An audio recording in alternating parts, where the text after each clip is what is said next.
بسم الله الرحمن الرحيم. الرحمن علم القرآن، خلق الإنسان علمه البيان. الشمس والقمر بحسبان، والنجم والشجر يسجدان.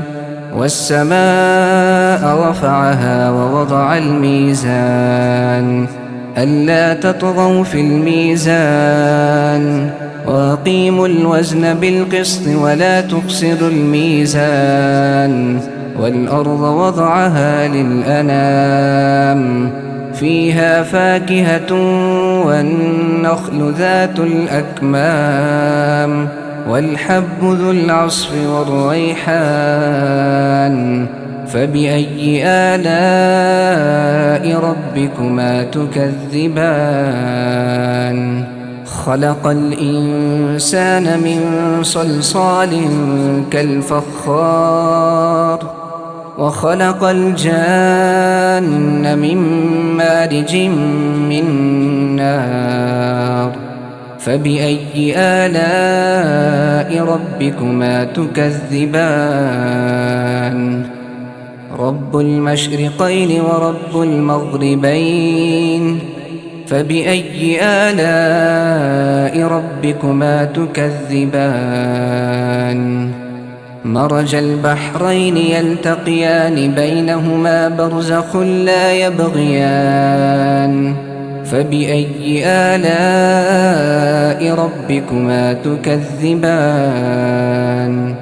يخرج منهما اللؤلؤ والمرجان. فبأي آلاء ربكما تكذبان؟ وله الجوار المنشآت في البحر كالأعلام. فبأي آلاء ربكما تكذبان؟ كل من عليها فان، ويبقى وجه ربك ذو الجلال والإكرام. فبأي آلاء ربكما تكذبان؟ يسأله من في السماوات والأرض، كل يوم هو في شأن. فبأي آلاء ربكما تكذبان؟ سنفرغ لكم أيها الثقلان. فبأي آلاء ربكما تكذبان؟ يا معشر الجن والإنس إن استطعتم أن تنفذوا من أقطار السماوات والأرض فانفذوا، لا تنفذون إلا بسلطان. فبأي آلاء ربكما تكذبان؟ يرسل عليكما شواظ من نار ونحاس فلا تنتصران. فبأي آلاء ربكما تكذبان؟ فإذا انشقت السماء فكانت وردة كالدهان. فبأي آلاء ربكما تكذبان؟ فيومئذ لا يسأل عن ذنبه إنس ولا جان. فبأي آلاء ربكما تكذبان؟ يعرف المجرمون بسيماهم فيؤخذ بالنواصي والأقدام. فبأي آلاء ربكما تكذبان؟ هذه جهنم التي يكذب بها المجرمون، يطوفون بينها وبين حميم آن. فبأي آلاء ربكما تكذبان؟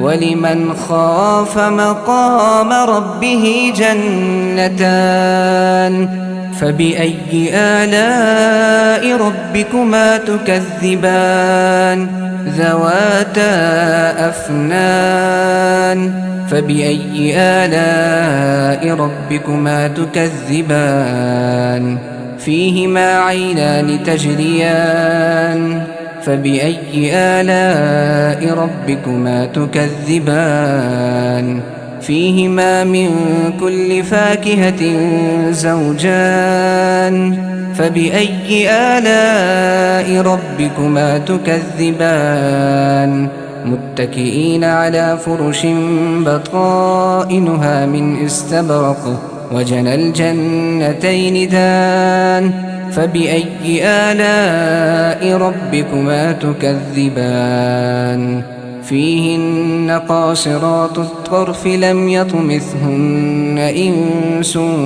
قبلهم ولا جان فبأي آلاء ربكما تكذبان كأنهن الياقوت والمرجان فبأي آلاء ربكما تكذبان هل جزاء الإحسان إلا الإحسان فبأي آلاء ربكما تكذبان ومن دونهما جنتان فبأي آلاء ربكما تكذبان مدهامتان فبأي آلاء ربكما تكذبان فيهما عينان نضاختان فبأي آلاء ربكما تكذبان فيهما فاكهة ونخل ورمان فبأي آلاء ربكما تكذبان فيهن خيرات حسان فبأي آلاء ربكما تكذبان حور مقصورات في الخيام فبأي آلاء ربكما تكذبان لم يطمثهن إنس قبلهم ولا جان